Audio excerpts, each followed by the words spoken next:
Most people assume drugs are illegal because they are dangerous, but the reasons aren't related to their relative risk of harm.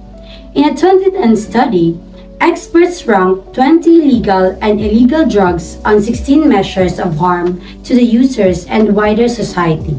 This includes health damage, economic costs, and crime. As you can see in the chart, overall, alcohol was the most harmful drug. MDMA or ecstasy, LSD, and mushrooms were among the least harmful. At various times around the world, coffee has been illegal and cocaine has been widely available. Many drugs that currently carry criminal penalties began life as useful medicinal therapies such as opiates, cocaine, MDMA, and amphetamines. They were often available over the counter at pharmacies or through licensed sellers. The focus on reducing drug use doesn't translate to reducing harm. In fact, harms continue to increase despite the decrease in alcohol and other drug use in Australia. There were no evidence a prohibitionist approach to drug law has reduced the supply of illicit drugs. Instead, it has increased organized crime and acted as a barrier for people seeking help. Given the failure of prohibition, jurisdictions worldwide are starting to look at the issues differently. Several have brought cannabis under regulatory control, much like alcohol and tobacco, and others have removed criminal penalties associated with other drug use. A study entitled Impact Evaluations of Drug Decriminalization and Legal Regulation on Drug Use, Health, and Social Harms, a systematic review. The metrics and findings of studies evaluating the effects of drug decriminalization or legal regulation on drug availability, use, or related health and social harms globally.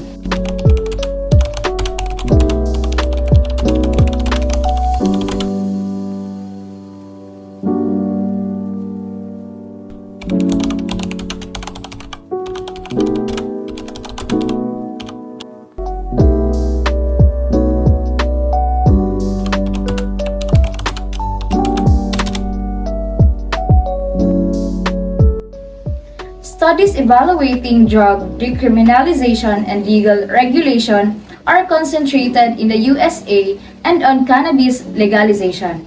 Despite the range of outcomes potentially impacted by drug law reform, extant research is narrowly focused with a particular emphasis on the prevalence of use. Metrics in drug law reform evaluations require improved alignment with relevant health and social outcomes.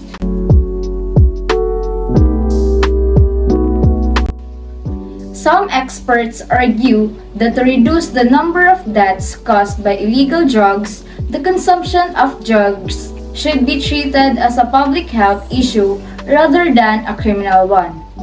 One way to decriminalize drugs is to change the law to allow personal possession of small amounts of illegal drugs for specific purposes.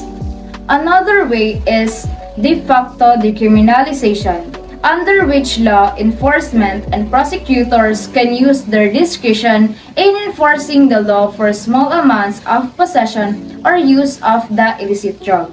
This may not lead to an arrest.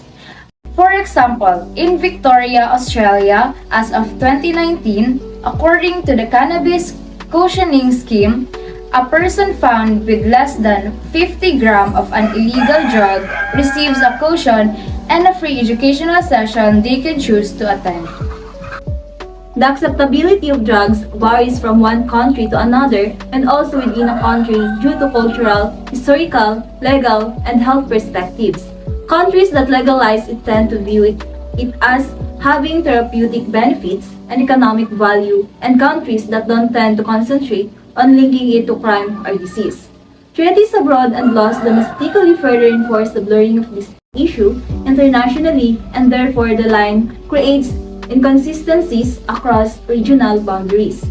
As such, it is simply a reflection of what each society deems as its final values towards health, safety, and individual freedom. Cannabis in Canada is legal for both recreational and medical purposes. Cannabis was originally prohibited in 1923 until medicinal use of cannabis was legalized nationwide under conditions outlined in the Marijuana for Medical Purposes. Regulations issued by Health Canada, which regulated medical cannabis, effective on July 30, 2001, and was later superseded by the Access to Cannabis for Medical Purposes regulations, which also permitted seed, grain, and fiber production under license by Health Canada. The Cannabis Act creates a strict legal framework for controlling the production, distribution, sale, and possession of cannabis across Canada. The Act aims to accomplish three goals, which is the keep cannabis out of the hands of youth, keep profits out of the pockets of criminals, protect public health and safety by allowing adults access to legal cannabis. The current regime for medical cannabis will continue to allow access for cannabis for people who have the authorization of their healthcare provider. Federal, provincial, and territorial governments share responsibility for overseeing the cannabis regulation system.